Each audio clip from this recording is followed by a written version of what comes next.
Yeah. Hi. Welcome back to this podcast. I am Nick. I am an AI version of me. Okay.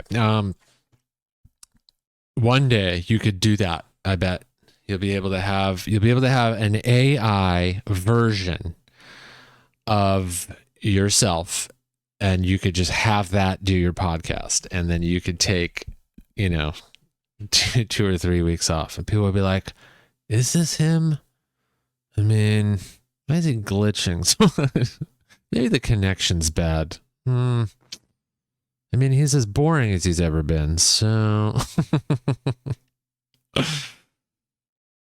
Dude, I love that it's cold now. I'm telling you, dude, I love jackets and just cozy fucking my, where's the thing? I can't do the backwards. Okay, there. My Ironheart flannels, dude. They are heavy, ultra heavyweight is what they call them. Ultra heavyweight flannels. And they're basically light jackets. They are great. They function well as like a shirt jacket. And when it's like, in the 50s, and then when it's like cold, dude, then, this plus your winter jacket, done. Walk around 20 degrees and you're going to be like, it's hot. What's everyone complaining about? What's snow? Yeah, man. Yeah. Let's talk about this coffee. Verve Coffee Roasters. They were just named one of the best coffee roasters in the country, world, something like that. Them and this place from South Carolina that I'd not heard of, called like Bridge something. Yeah, one of the best coffee roasters. And I've already been a huge fan of Verve. They're from California. Started in Santa Cruz, I think. And they have their cafes are so nice too. They're just so like pretty. The architecture's great. The design, they're comfortable. The coffee is fantastic. And this one's same, man. Right there. What are these flavor notes? Let's look at them. It's a single origin Costa Rican, and it's called El Vendaval. Pear, lime leaf, and brown sugar. All right. I've said this before. They are making these things up. Who the fuck has ever tasted the leaf of a lime? Is that even what that is? Lime leaf? Lime leaf? They're running out of stuff. Brown sugar, pear. I mean, I taste both of those. Brown sugar, pear. Those are two great flavors, too. Yeah. It's right there, man.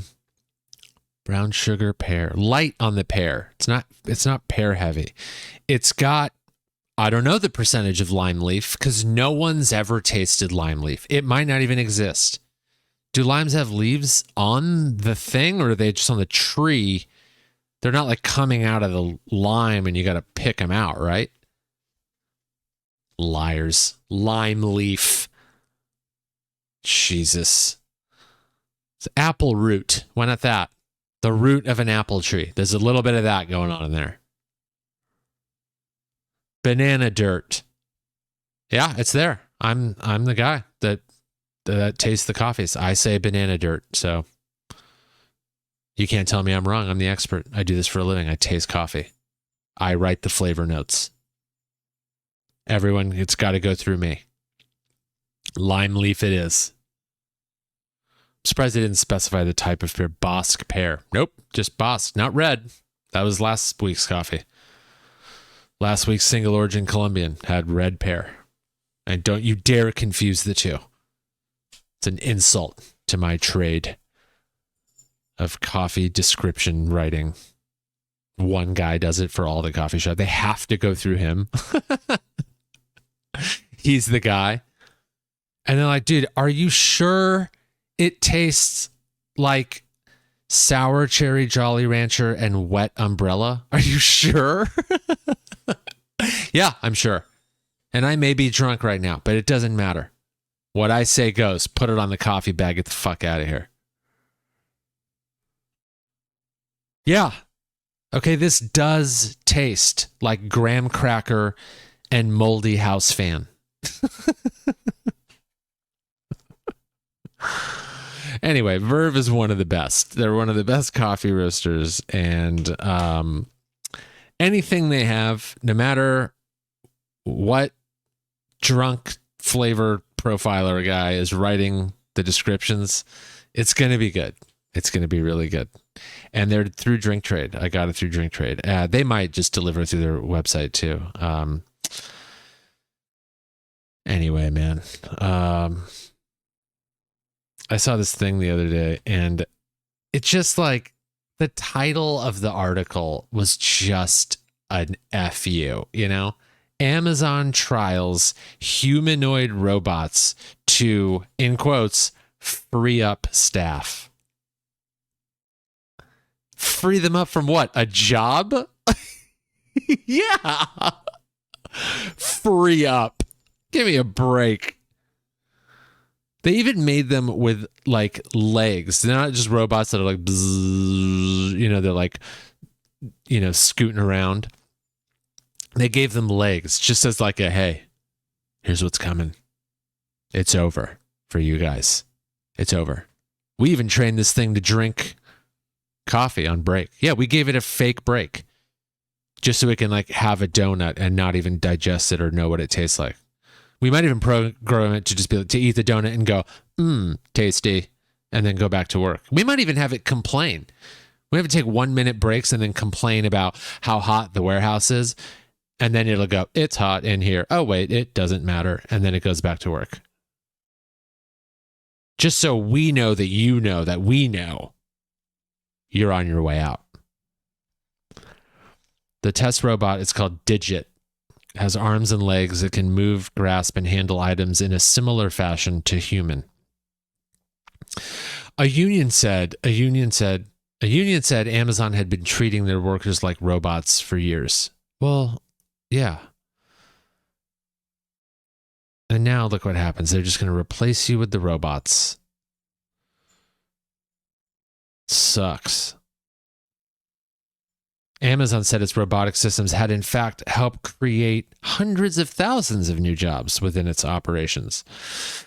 I mean, it's funny because that might be true, but I mean, the moment these things can just do what most of the employees are doing now, it is, I mean, over instantly. That Chat GPT worry where it's like it's going to wipe out entire industries overnight, you know, like writing code or, you know, even in entertainment, they're like, they're going to be able to write screenplays and jokes and all these different things. And they feel like it's just so soon, you know.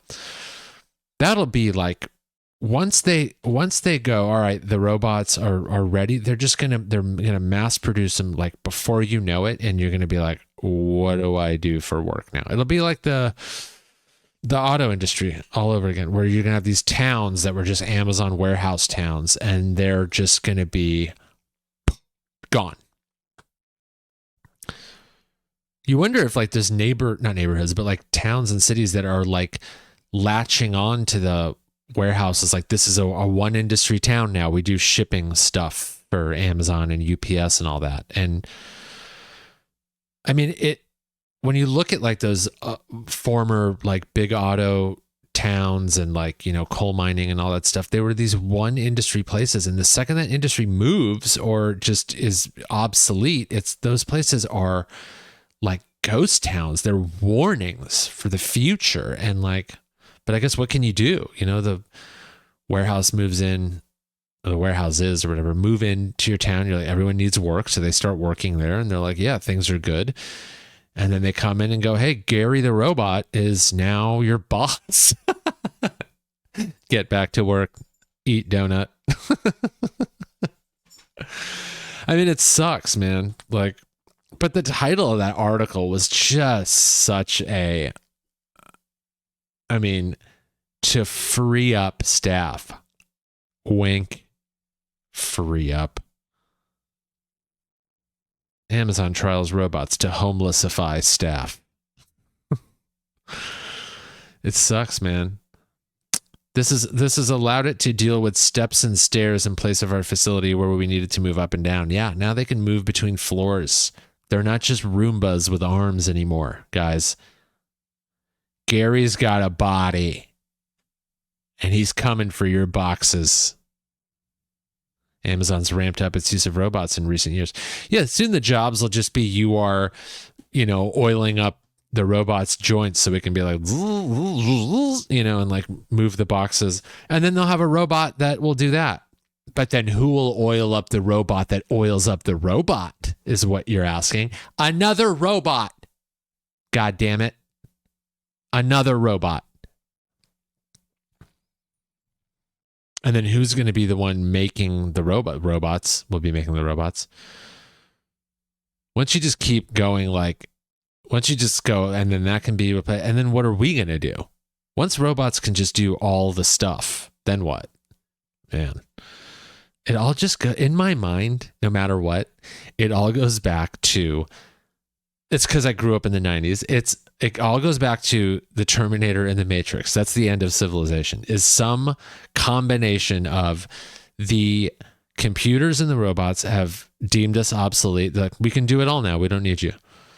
And then we are living in a small little cave near the center of the earth, trying to figure out how to fight the robots with Neo. We got to find Neo is what I'm saying. That's what we got to do. Let Amazon, the robots, have the job. We just got to start searching for the one. Yeah, scary, dude. But it does mean we're going to get our packages so much faster. Prime 2 day, Prime 1 day. How about Prime 1 hour? That's how fat these robots don't have to sleep. They're not going to complain. There's no unions. You want to order something? I dare you to press order and see how fast it shows up to your goddamn door. By the time it says order placed, knock, knock, it's here. It may have already been here. We know what you're thinking at this point. Thank you for ordering. Your order's here. Thank you for ordering. Your order is being placed. Your order is being received. Your order is being worked on. Your order is being shipped. Your order has arrived. Thank you for your order. That's all one paragraph when you hit order. That's the future of Amazon delivery. Instant delivery. Might as well be sent to your inbox, but in physical form. Shows up to your door right away. Here, take it.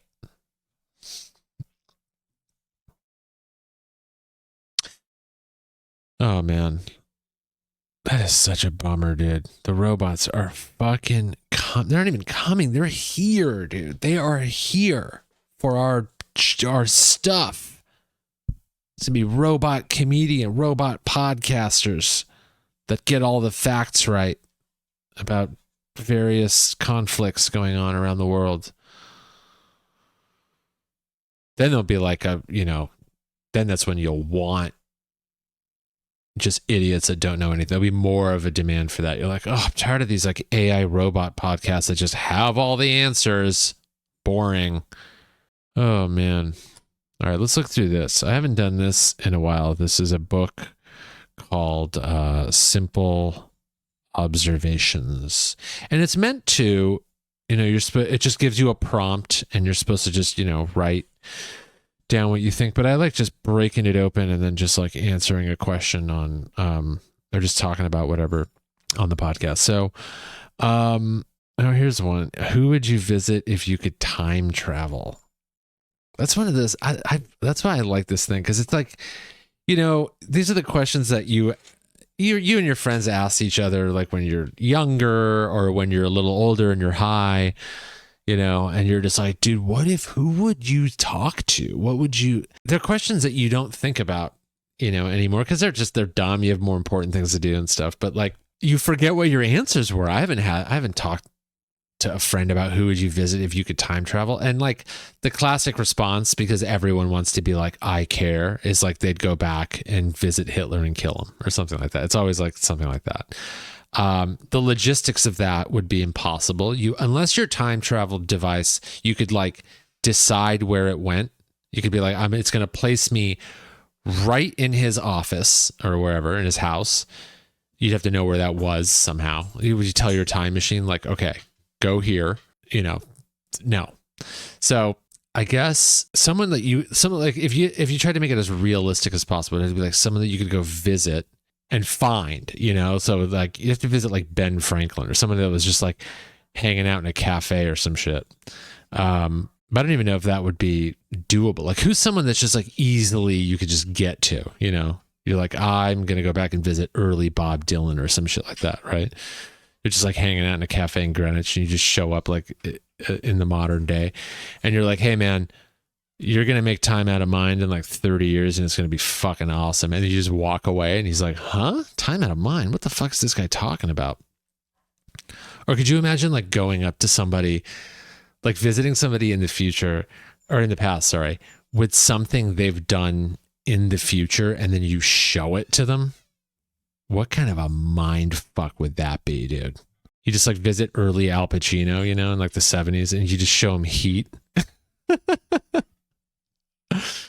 And he's just like, is that Bob De Niro? What the fuck? Who are you? Where'd you get this?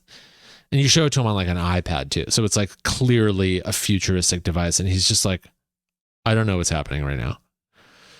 Would that just end his career? Would it just, he would go crazy after that? The odds that you don't ruin whoever's life is near impossible. Right? Because what are you going to say? You're going to go like find somebody that you look up to or whatever. And then you're going to want to go like talk to him and hang out with him. You have to really try to sound like you are from that period. And good luck doing that if it's any time before 1950. Like, I almost wouldn't even want to like talk to the person. I'd want to be like, I'm going to just kind of shadow them and just see like, what are they actually doing day to day? Like what kind of person, what was their like morning, afternoon? Cause like most people did nothing most of the time. There wasn't like, cities were boring. There weren't like, there wasn't tons of entertainment. There weren't like cars and road trips and all these things like, in the 18, 17, 1600s. Like, I just want to know what people were like doing with their day. And the answer is probably a whole lot of nothing. They were just sitting around staring at a fire going, when am I going to die?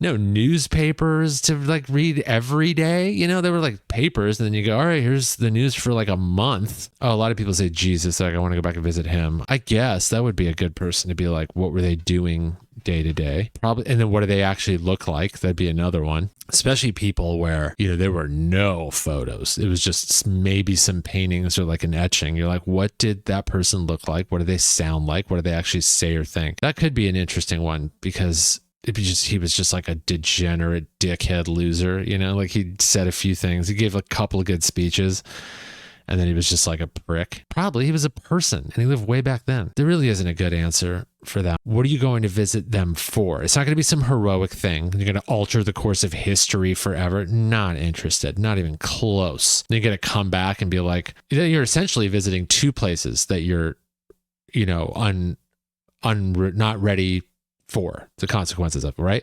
You're visiting the past.